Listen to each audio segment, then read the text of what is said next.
Yo, back in another reaction. We got the rapper who killed 11 people, Bloodhound Lil Jeff. Now, someone requested me to react to it. Since I reacted to one song of him. I think it was just one song. I reacted to it. Damn, my lips are crazy, yo. Hold on. Alright, I'm back. My shit. Alright, whatever. It's been cold. Nigga hasn't got a haircut because my barber. I ain't. Fuck it. Let's get into the video.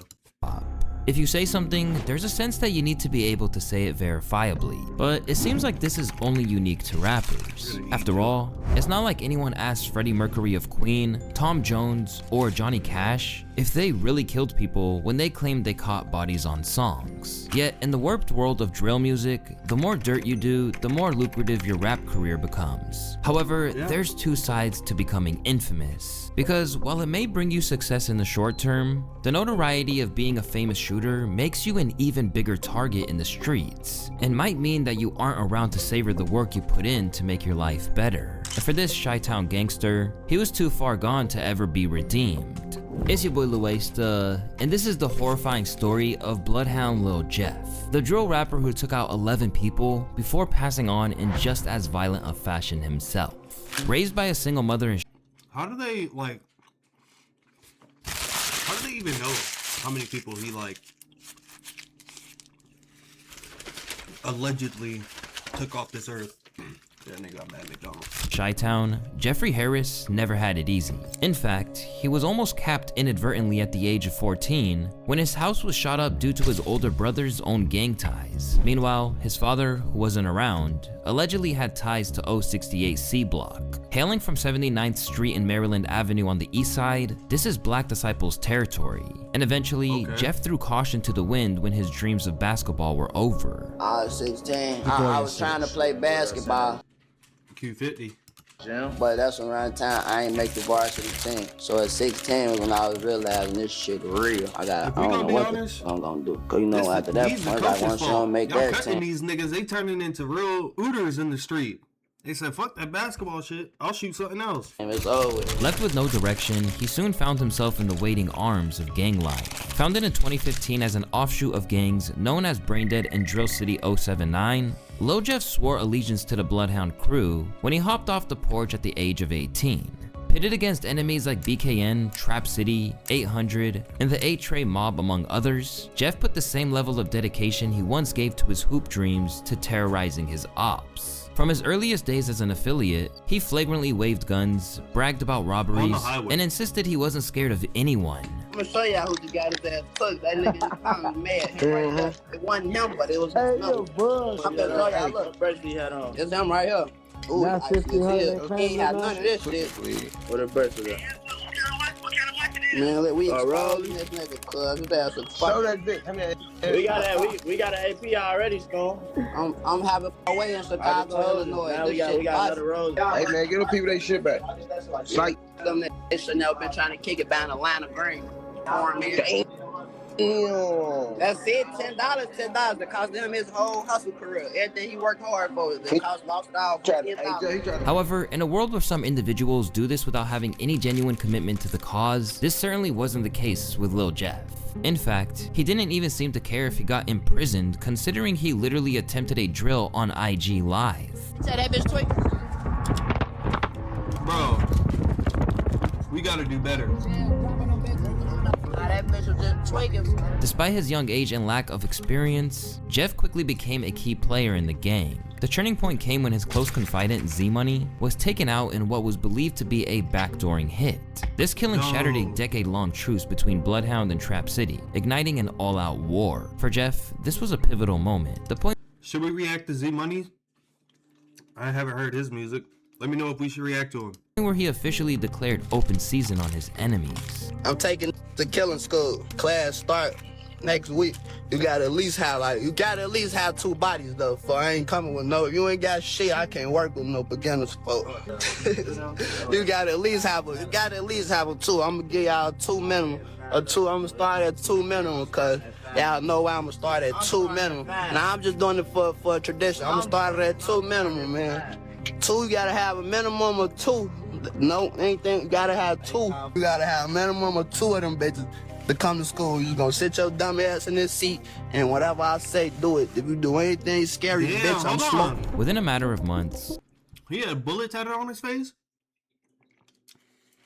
That name, who Shiesty said something about that. Jeff would allegedly rack up 10 bodies, even commemorating this grim milestone with a tattoo. Some of their identities are still debated, with names like Lil Gutta from Hit Squad, Clay and Crew from A-Tray, and a 33-year-old known as Black from the Evans Mob frequently mentioned by so-called Chiracologists. However, there are some that Jeff did his utmost to prove that he did, while stopping short of handing himself to the cops. First off, there was the murder of Trap City's Leal. In June of 2023, Leal got into a lift on the 1300 block of West Taylor in Little Italy when Bloodhound pulled up and unleashed gunfire, leaving him dead on arrival at the hospital. In the aftermath, the driver Robert Smith opened up about the horrendous attack. Smith says he hit the gas when someone standing outside of the car started shooting. He rushed going to the hospital where he was pronounced dead. I was running to stop.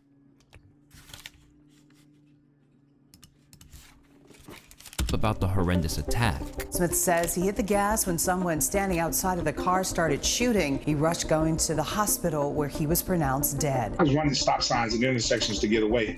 So at one intersection I had to stop because there was a car coming through, and then I turned to him and said, "Hey, I'm going to take you to the hospital." And he said, "Okay." Then the next time I stopped, I had to stop at a light because there was two cars coming through the intersection, so I couldn't run it immediately. And I looked back then, and he wasn't moving anymore. Although no arrests were officially made, Lil Jeff hopped online immediately to claim responsibility. Go ask my ops that Michael Drake put shit in park. Go ask my ops that Michael Drake, his ass ain't making fuck. Go ask my ops that Michael Drake, his ass ain't get out that car. You know that? I was right there, you know that? And from there, he continued to antagonize his foes by reenacting the scene for his own amusement. Go, bitch, we sent shit up. When I ran up on that car, his ass looked up and he... While this brutal crime cemented his reputation, his most infamous act came on January 26, 2024, the double murder of two high school students, who go by the name of Montario Monty Williams and Robert Lil Rob Boston, which were both members of rival gang BKN. Reportedly, Bro, where are these niggas' parents? High school? the tensions were prompted by an attempted robbery that he escaped. Have someone ever tried to take like some of your belongings from you? Now listen, I ain't gonna lie. A nigga did run off on me before. I will tell you that. Niggas did what they did. What, he zeroed you on the move or something? Yeah, basically. Come on, bro. Fuck. Alright, my bad. That happens to the best of us, brother. We know I've been finessed. Yeah, his ass ran off and it wasn't about shit. We didn't know I've been finessed, bro. It a little shit. That's what comes with the streets. Shit wasn't about nothing at all. I'm talking about it at all. Believing BKN to be responsible, Lil Jeff swore to get his revenge. On that fateful day in 2024, Monty and Lil Rob were outside Innovations High School when masked assailants hopped out and let off shots. After they were both hit multiple times in the chest, Monty and Lil Rob died at 17 and 16 respectively. These killings shocked Chicago in terms of both the scale of the broad daylight assault and the age of the victims. That's another thing. You know what? Let me just... Y'all wasn't talking about their ages when they were out here gangbanging. That's my problem with the news and shit. This CTA elevated platform near Wabash and Washington in the Loop, where police say two teen boys, a 16 and 17-year-old, both students at Innovations High School, were shot and killed, fear piercing through the busy midday. We was supposed to get out of that for 12:50, and then they started shooting. They was like, can't nobody go in, can't nobody come out. It happened shortly before 12:30 this afternoon. Police say 6 students were walking out of the school after classes were dismissed when a car and SUV, both dark in color, pulled up. And a group of individuals exited said vehicles, fired multiple times, striking 2 of the teenage students of Innovations High School. But for Jeff, it was just another thing for him to boast about. I feel if I get mad enough, the shit will start happening. I went black for like a week, and poof. Gotta go after that one. Poof. I came back. Poof. I don't let them niggas though. Elsewhere, in his newly launched rap career, Lil Jeff made reference to turning Za into Za, referring to another moniker for Monty, Bitches wanna eat dick cause they know I smoke pot. We really spank shit, turns out into za. Damn. Suddenly, Jeff became a rising name in Chicago, and as he transitioned into music, his notoriety only fueled his buzz. But with his growing legend came an ever-expanding list of enemies. While he's often recognized as a rapper, it's important to note that Lil Jeff's music career was incredibly short-lived. His earliest tracks like Can't Beat Us only surfaced about 2 years ago, but with his name now carrying weight both in the streets of Chicago and on Reddit as an active shooter, his Stepping in Blood mixtape soon got immensely popular. Soon enough, he was getting calls for interviews where he became cryptic about the exact activities he was up to on the streets. Cause they said Bloodhound Lil Jeff got 10 bodies. I said, okay, well he can't be in Iraq then. This nigga must be, you feel me?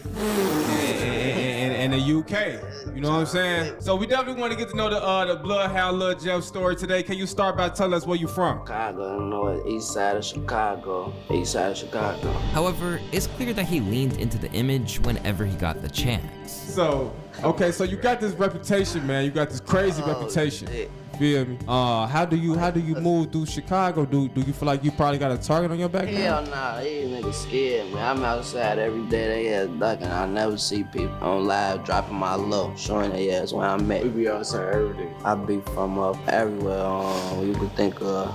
Soon, Lil Jeff's legend continued to expand, with speculation growing that he wasn't solely active in Chicago. In both his own music and that of his allies like Lil Scoom, there were lyrics hinting at him and Q50 operating as hitmen. It's wild, and then that's another thing. Lil Scoom, he passed away too, right? I heard some shit about, bro. When all this shit was going on, they dropping music, all that shit, I was over the road. I used to drive trucks over the road, so shit. The only thing I was doing is watching the road, nigga. I seen like certain shit when I had time, but that was a dark time for me. Nah, but like for real though, like I gotta tap in. Drop some shit about Lil Scoom too. Even more crazy thing about Jeff and Q50 is that, you know, allegedly they were doing hits for money in another city. So there's a whole bunch of lyrics that they've got talking about I'm in Milwaukee taking hits for hits for paper, doing hits for change. And only since my documentaries came out, there's been a new theory on Reddit that there's basically was a triple homicide in Milwaukee that people are saying, yo, this is the one where Jeff and Q50, they were paid to kill one guy and they ended up killing 3 guys. And then there's a bunch of lyrics where Jeff and Q50 have these little bars where they're talking about my first hit was a 2 for 1. I'm in Milwaukee doing hits for the change. My first hit wasn't a regular hit. It's actually crazy. These guys are taking it to a whole nother level, and you can tell that they idolize Von. As wild as it sounds, this theory was backed by Jeff appearing in Milwaukee rappers' music videos, along with artists like K-Rax paying tribute to him on Instagram. Free bears for life.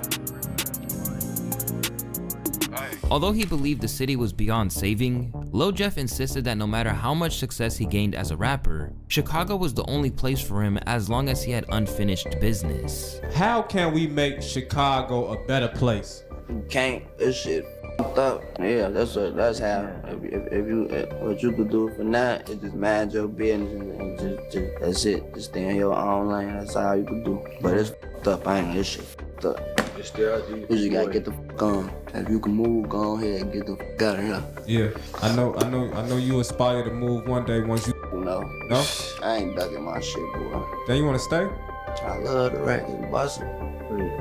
I'm gonna move one day though, but not right now. Yeah. I got shit going on. But no matter how ruthless he seemed, Jeff wasn't as cold-hearted as he made himself out to be. Beneath the tough exterior, it was clear that he was self-medicating to cope with the trauma of his lifestyle. At one point, he was even seen snorting a perk mid-interview. Wait. Now I see you over there you getting something together. This ain't about shit, no attention.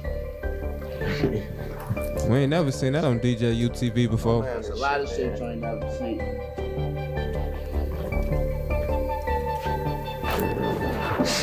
Seeing he was on the fast track to destruction, some interviewers, such as DJ U, attempted to advise him. But being young and reckless, he wasn't really trying to hear it. If a student graduates from this school, their future probably not looking too bright. Wait, What you trying to say? I'm saying there's only two places So they my can end up future being. not looking bright. I mean, I don't know if you See what graduated I'm from the school or saying? not. I don't know. It's like, oh, man, just look, is my future looking bright or not? But I'm just saying, if you graduate from Oh a my killer God. school, He trying to say my shit ain't looking bright. no, you're a rapper, so your future looks very bright. But if a young man go to a killer school, you know, Become a rapper and have a bright future. See, there you go, Get some bingo. money and be wealthy. Exactly, he could do a lot. Listen, that shit come with more. Yeah, you Listen, this shit right. there's a lot of shit And that's behind the the scenes streets. that I can't tell you, and that's why I'm trying to skip questions, cause I can't come on, trying to skip the question. Right. Get the fuck on from this shit. Besides, Lil Jeff had a pretty cynical outlook for someone who was barely even old enough to drink. For one thing, he was scarily at peace with the prospect of his demise, but the alleged mass murderer claimed that if he did go down, there'd be vengeance. They say I'm dead, tell them to get back. Oh no, they still finna go spin for me though. They still finna spin for me. That boy hell got caught in rap. Yeah, or not. But say he still finna go spin for me. Whoever did that tell me we spinning on y'all that. Throwing away souls like dirty napkins is crazy. Talking in pre-death is wild. At least he was prepared to go. Clearly, Bloodhound Lil Jeff wasn't scared of going That tongue is powerful. That tongue is powerful. down in a blaze of infamy. In fact, it appeared that he felt there was no way around it once you entered that life. In this sense, Jeff shared the same mindset as one of his rap idols, King Von. Somebody kill somebody, everybody got family, somebody relate to him or somebody cool with him, you kill him. Now everybody that he was close with is trying to kill you. It's a never ending, or they gonna kill, let's kill somebody close to him. Right. Hey, how does that end? How y'all stop that? It don't stop until everybody, all the people that playing the game, it's gone. You see what I'm saying? It's the last man standing. It's either you gonna be in jail, you gonna die, or you getting lucky around this bitch. Primed to keep pushing as long as he could, Lil Jeff would never back down nor retreat. So when things went left, those in the know saw it as a foregone conclusion.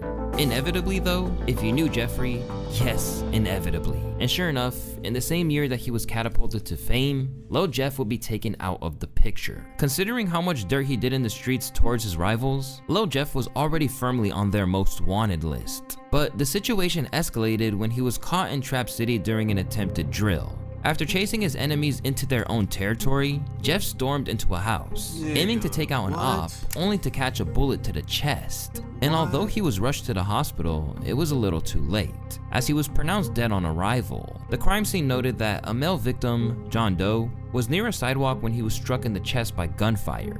The victim was transported to the hospital where he was pronounced dead. There are no suspects in custody. A large number of shell casings were located at the crime scene. Lil Jeff was gunned down at just 21 years old, and for his enemies, his death was a cause for celebration.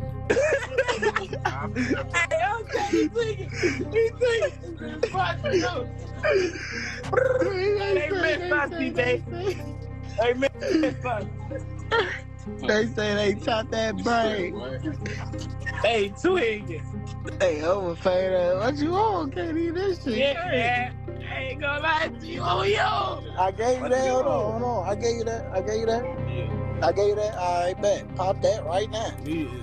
But to so many others like FBG Young, it was a case of a young man striving to be something to the extent that it killed him. I feel like they die out faster because they just jumping into something, they don't know the steps of it. They just like, okay, jumping in and go off to diss songs and still gotta catch the bus or still gotta ride and catch the Uber and stuff like that. So they don't really know like a lot of things can affect you with going that route, especially when you ain't got everything taken care of already. You still a kid. When you first starting off anyway, you still living with your mama. You probably ain't got no money. You gotta take these buses, you fucking with these hoes that fucking with these other people, so it's all stuff could play out, but they not knowing this at the time though. According to Chirac experts, the death of Lil Jeff was linked to the attempted setup of a man named Trap City Rob.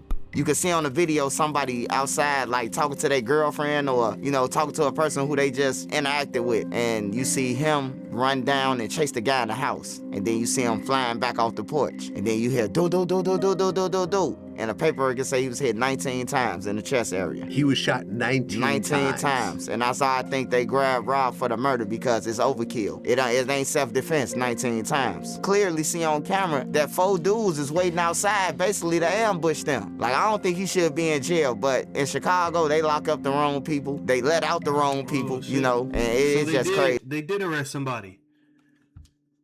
Man, but Rob, he's still up in there. He's still up in there. He got charged with the murder. of Lil Jeff. Rob was recently picked up for the murder after a witness allegedly placed him at the scene. In a bizarre twist, cops had to use 2 sets of cuffs on Rob's due to his sheer size. But with a lack of solid evidence, he was ultimately released. Rather than boasting about it, he seems more focused on moving forward. Go ahead, yes. He told me I don't want to talk. You don't want to talk? Yeah. I trot Rob, what you on, gang? What you on, gang? You know, shit, we coolin'. Yeah. We right here talking. As for Lil Jeff's fans, they simply saw it as a case of squandering the potential he had. He jumped off the porch at 18, which means he had nothing to do after high school but hang with the wrong crowd, and went hard in the streets to catch up or prove himself. Having a name as an alleged killer and definitely a robber while moving around like that is like having a death wish. But while most normal people saw him as someone who simply squandered his potential and fell victim to the streets, so-called Shyrockologists praised him as a legend. Is the legions of kids on Reddit who are really like worshiping Lil Jeff for the amount of murders that he was apparently able to. What is it called? Jeffology? Yeah, there's a Jeffology. They have a Jeffology subreddit. They're calling him J-Roy, which I was very into that. And one of the most damning things is like this series of emojis that he would put in his captions, in which each different emoji seemed to reference a different person. So like a lot of people have seen this like really traumatic video of basically these two. The internet really be breaking shit down, and like it's crazy, bro. It's crazy. School age kids, they got killed in Chicago. It's been alleged that Lil Jeff was the one who took them out. As for his homies, the world essentially stopped. In a tribute post, Lil Scoom89 couldn't believe what happened to his fallen brother, saying, "I love you. I'ma be with you real soon." A talented rapper in his own right, Scoom. What the fuck? See what I mean? That tongue, the fingers in that tongue are powerful, very powerful. Scoom had big plans for life beyond the shy. And where you want to be at age 33? Somewhere in Europe in a big ass crib with my wife and kids. So not worrying about shit. My first goal now is get away from here for period point blank. Like I already don't be in this month. Like what's the point of living here for? Shit, I want to have kids, gang. I ain't gonna lie, fuck. I don't get no.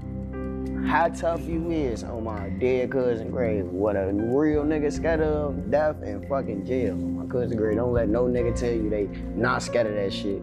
But tragically, Scoom wouldn't get a chance to achieve any of that. Instead, he barely lasted a month before he was ambushed and murdered while simply trying to get a haircut. And with that, Chicago Drill was relieved of 2 of its biggest prospects for the future, leaving a glaring hole in the scene. I feel like if they had some real guidance in their life, like motherfuckers who's really standing on them, how motherfuckers be standing on me and how I stand on my artists, and I feel like Lil Jeff and Lil Scoom, them little niggas they was something to work with. Like I ain't gonna lie, like they the new generation. But by the sounds of it, all that despair hasn't stopped 079 Bloodhound from staying active. According to Traplor Ross, their homie and fellow rapper Q50 has recently picked up where Jeff left off. He also argues that if Jeff had survived, he would almost certainly be behind bars by now.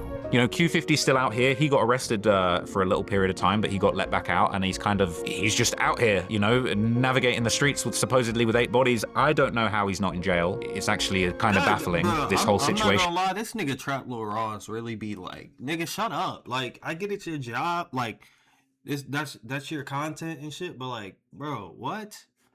Talking about? I think if Jeff was here, he would definitely be in jail, facing really serious charges for a number of bodies that he'd allegedly committed and claimed. Those guys made it really obvious for everyone, you know. In a rare interview, Q50, who spent time behind bars for firearm possession, insisted that he's still pushing on for his brothers in every way. Okay, how did Lil Jeff and Scoom impact your life? Alright, so I ain't gonna lie. When I lost my big brother, I ain't gonna lie, that shit, I'm gonna keep this shit a buck. Cause I ain't no more, you know, I ain't no lying ass nigga. That shit hurt me. That's my big brother, that's my everyday nigga. This, we the same nigga, we the same brain. We think like, you know what I'm saying? We do everything together. When I'm downstairs sleep, this who coming downstairs, he don't get no fuck if I got a hole in the bed. He gonna come downstairs and wake me up just cause that's my big brother. Can't no any nigga just do that. Already reeling from the passing of Jeff, he claimed in a moment of real vulnerability that the death of Scoom was the last straw where he was taken away. Lil Scoom, that was my heart. Cause Lil Bro, the thing y'all don't know about Lil Bro, he had a sweet soul. Lil Bro always smiling. He bring a smile out of me, you know? Yeah. So it's like when my little brother died, and it was a month after, I took that shit. I ain't gonna lie, I had to take a minute, like, you know what I'm saying? My big brothers, they had ended up just putting me where, like, not no hospital, nothing. They just put me in a different spot so I could get my mind straight and don't move off promotion. Later, he revealed that the loss of Philly's YBC duel affected him as well. He doing this shit genuinely. He didn't want to fave out of nothing. Folks, I ain't like, we barely, when me and Duel get on the phone, we barely even talk about music. It's about how I'm doing right now. That's fire. How I'm holding up. If I need anything, long live my nigga. In a surreal moment which depicts where we're at with drill, YBC Duel was also a collaborator of Lil Jeff and Scooms on the track Long Live Jeffrey Dahmer. Now 7 months on from those visuals going live on YouTube, every single Jeffrey Dahmer. Nigga, what? What? Yo, these niggas wildin'.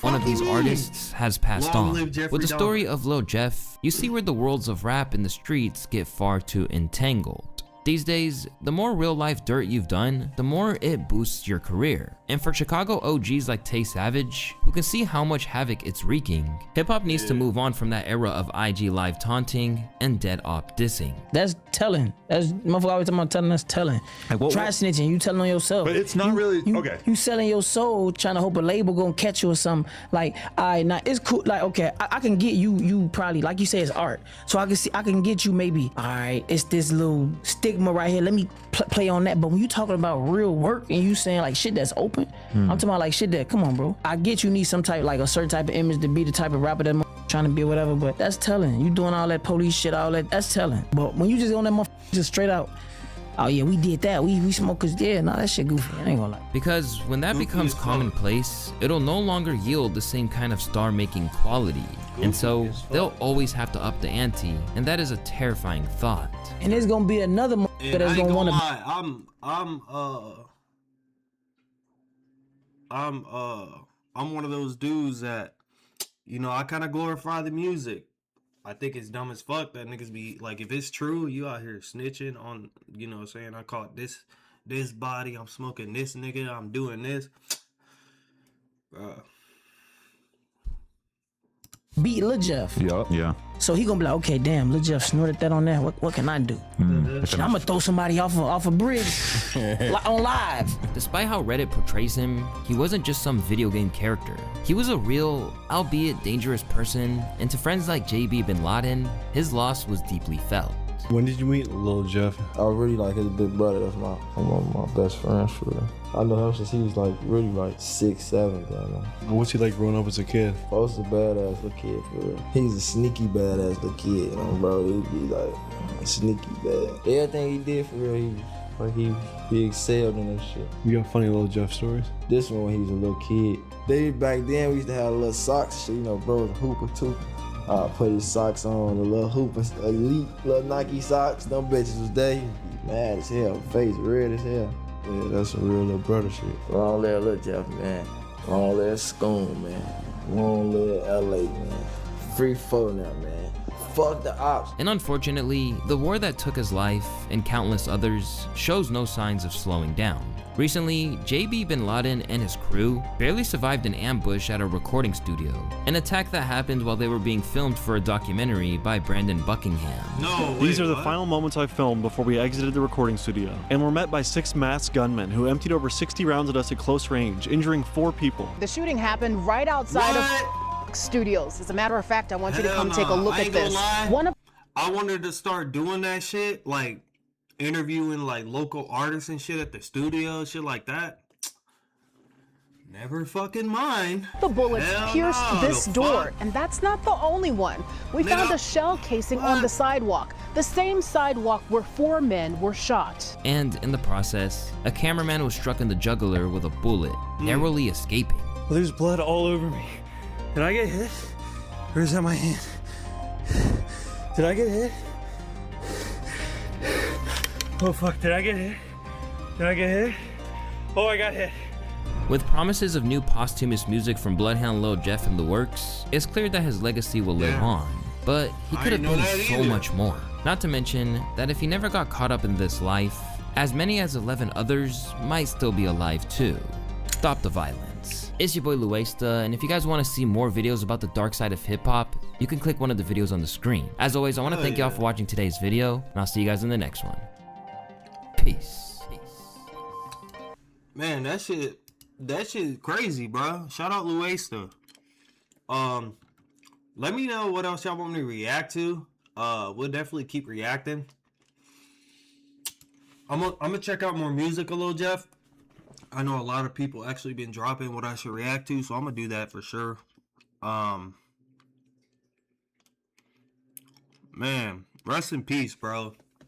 The streets, man. Hey, for the young niggas out there, the streets ain't it, bro. The streets is not it. And if you out here rapping about real shit and like dissing niggas and blah blah blah, bro, just, man, be careful. But make sure you guys like, comment, subscribe. If y'all want to check out the original video, it'll be down below. Let me know what y'all want to react to next. Like I said, I'll keep reacting to Bloodhound. If y'all want to react to Lil Scoom, I will.